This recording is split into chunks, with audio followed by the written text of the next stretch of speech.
Good evening, friends. I'm your host, Winston Evergreen, welcoming you to another edition of The Creaking Door.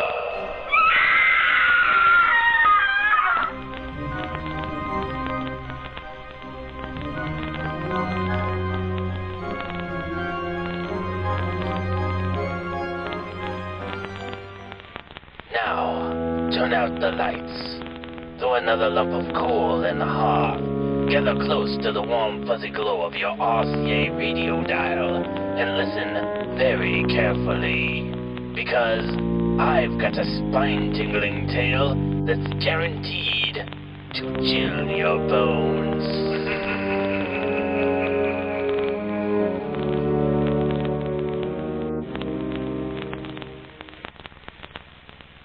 Late one night in the sleepy town of Salem, Joseph McAllister lies dying. His lungs filled with blood. He is hooked to a makeshift iron lung that billows in and out. He talks slowly, like a corpse, straining out his last death rattle. His skin, pale, moist, clammy. He makes a distinct shuffling noise as he walks with his cane, dragging his gangrenous, dead leg that should have been amputated months ago, reeking of the awful smell of death. He wipes the blood from the corners of his mouth, ever seeping from his diseased lungs. McAllister, a rich man with a large house overlooking the city.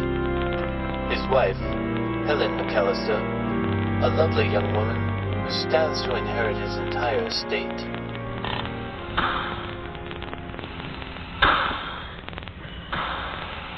The doctor says you should stay in bed. You need plenty of rest. I don't want to rest. I'll have plenty of time to rest when I'm dead. You mustn't talk like that. You'll never recover with that attitude. I'm dying, woman, but I'm not dead yet. You can't wait to get me off into the grave so you can gallivant around town with some new young buck. All you ever wanted is to get your hands on my money. Here, dear. Take your medicine. I better get that.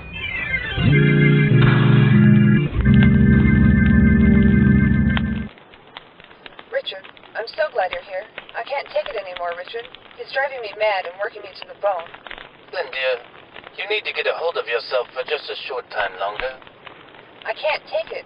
At his constant beck and call, all hours of the night, with his empty my blood tray, iron my suits, shoo these crows away from my bedside, that cursed iron lung, filling and refilling, his constant calling out, and that constant pacing back and forth in the middle of the night, dragging that rotting leg around the room, back and forth, back and forth.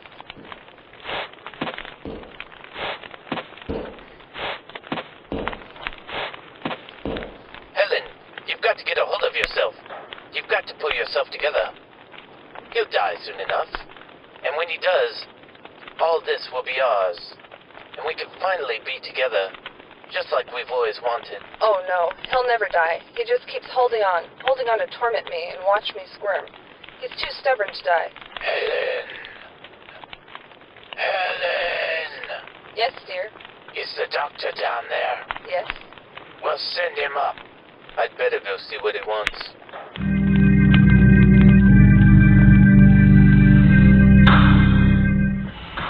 How's my favorite patient doing today? I don't have much time left, Vanderkild.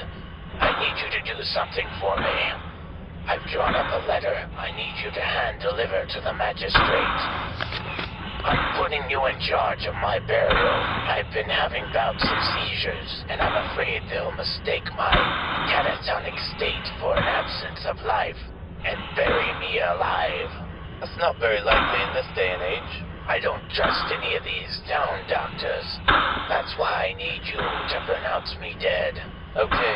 Promise me, you won't let them bury me until you've had a chance to look at me. Okay, I'll do it. I've made special arrangements with the coroner not to be embalmed. There's a special vault to contain my body. It has wires running from the casket up to a bell in Helen's room. I want to be placed inside the coffin, have my arms folded, and the button placed in my hands. I'll see that it's done. One more thing. I don't trust Helen. She's got her eye on some new young buck, and I intend to find out who it is. And when I do, I'll kill him. I'm taking that dirty Jezebel out of my will. The letter you hold in your hands is the new version of my will. See that it gets delivered. Nothing? What do you mean I get nothing? You wouldn't dare do that to me. I've got the letter right here in my hands. I, Joseph J. McAllister, hereby bequeath all my worldly belongings to my sister Rose, including Shady Pines Estates, and the entire sum of my financial holdings. He can't do this to me. I've been by his side all this time. Oh, but I'm afraid he can. It's all there in black and white. There's nothing we can do. No, we can kill him. Kill him? I'm a doctor, Helen. I've dedicated my life to saving lives. It's the only way, and we've got to do it quick. If word gets to the magistrate, we're out on the streets. You still love me, don't you? Oh, but Helen... You want to be with me, don't you? Yes? He's left us no choice. You must have something in your bag that will do the trick. Just this. Use it sparingly. A single drop will paralyze the nervous system for hours, rendering its subject completely immobile. Mix it in with his medicine tonight before supper. 5 drops ought to do. Just long enough for me to pronounce him dead, and us to bury him. Perfect. But what about this letter? What letter?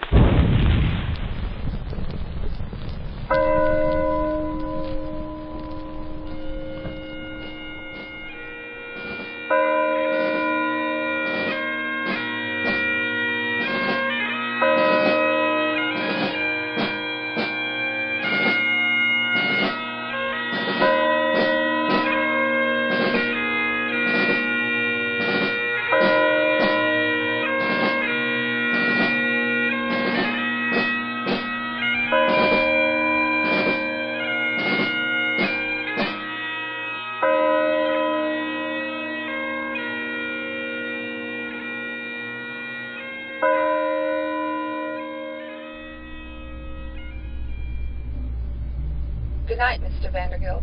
Good night, Mrs. Vandergilt. Oh, doesn't that have a lovely ring to it, Mrs. Vandergilt? Let's get married in Southampton, or maybe the south of France. We can afford to go anywhere you want, my dear. Richard, what is it? What's making that awful noise? I forgot. It's McAllister. He had a bell put in that leads directly from his coffin. The old buzzard must be down there pushing it. What are we going to do? He's down there, gasping for air, trapped in that tomb. We have to let him out. We've got to get him out of there. Calm down. He can't get out. He's trapped. We're the only ones that know about this. If we let him out, we'll go to jail. Is that what you want? To see me lose my medical license? No. We've got to ride this out.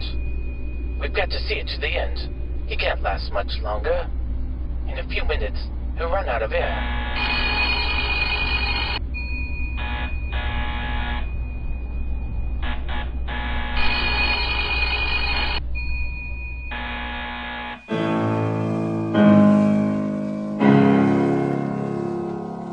Good evening, friends.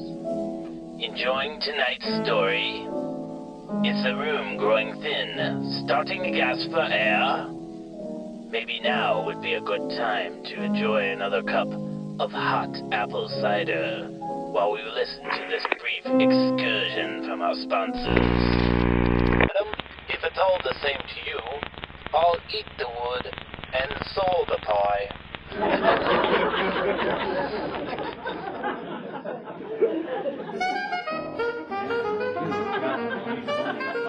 You're at a party. You're having a delightful time. It's delightful. Everyone is enjoying your quick wit and noble sensibilities. You're about to enjoy a raspberry Zinfandel. Champagne, anyone? Over here. Well, thank you very much. What's this? The champagne has gone dreadfully flat. I hope nobody realizes how bad the champagne is.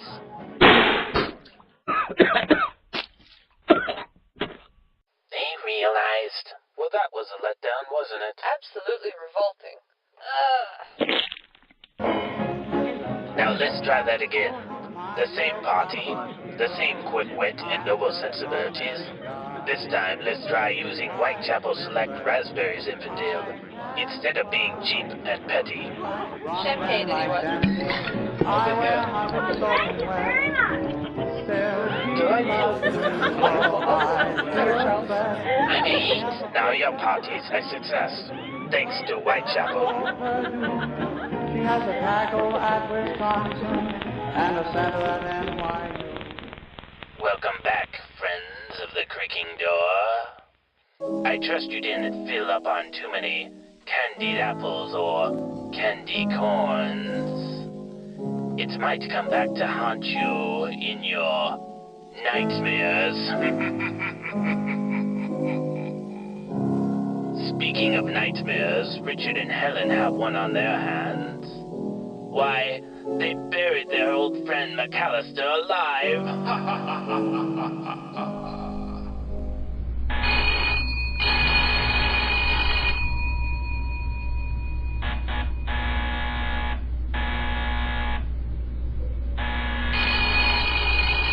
It's never going to stop.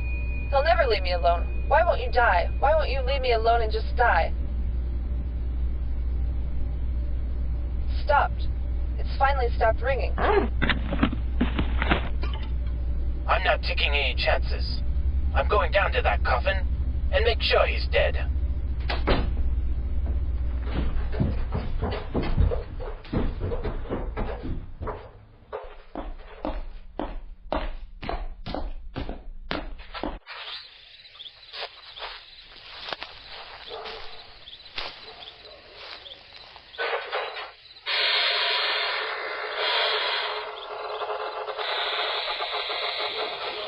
Help me slide the lid off this casket.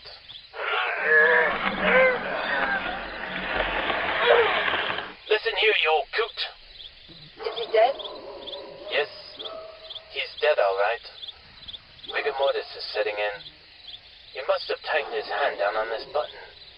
There's nothing to see here. Let's go back to the room. I'm glad it's over. I'm so tired. I know, honey. Soon we'll be out of here. We'll take a nice vacation, that's what we need.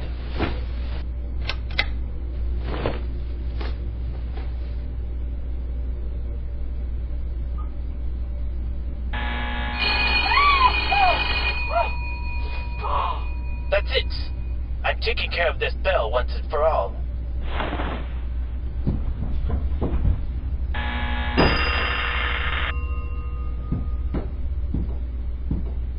Move over. Let's just get some sleep.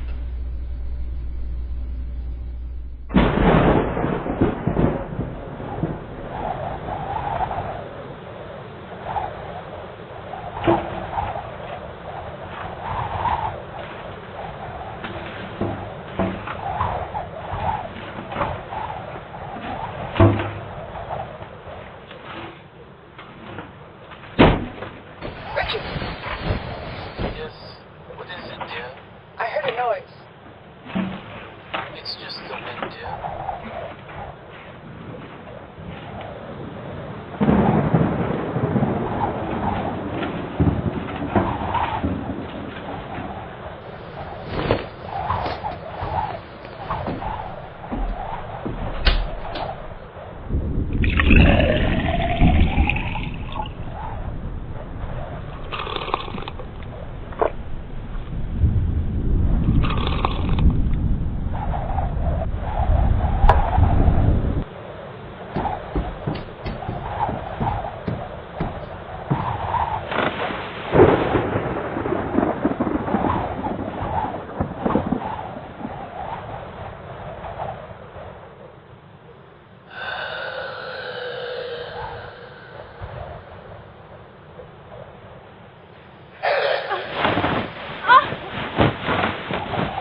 Richard and Helen turn their heads slowly towards the door. Before them, they see McAllister's disfigured, rotten corpse looming in the doorway. He raises his shriveled hand outwards from his distended belly. A strange mist worms its way from his fingertips. I told you I would find out where this new fuck was. And kill him! The mist rips Richard's soul from his body as his limp, lifeless corpse crashes to the ground.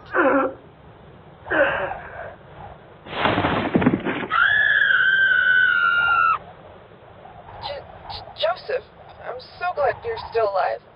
Why did you leave me? No, I didn't know. Poison.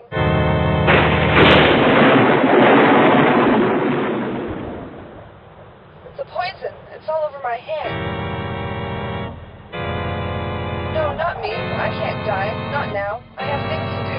I have to...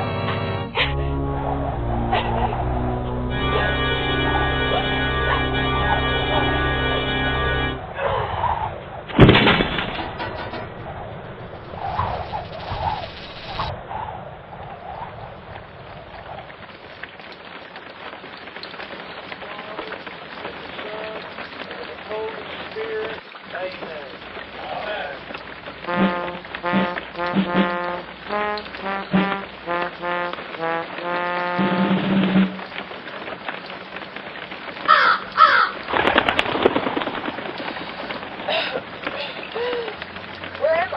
It's so dark, so cold. I can't move. Such a tragedy. A young girl like that. She'll never get to live here. No, I'm not dead. Don't leave me in here. I'm not dead.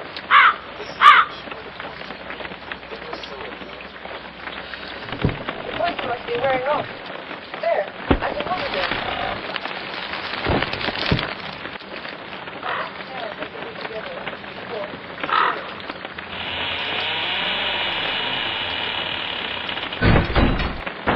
No, let me out of here. I'm not dead.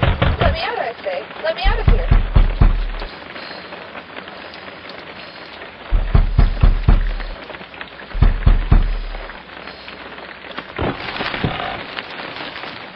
Who is that? Who's there?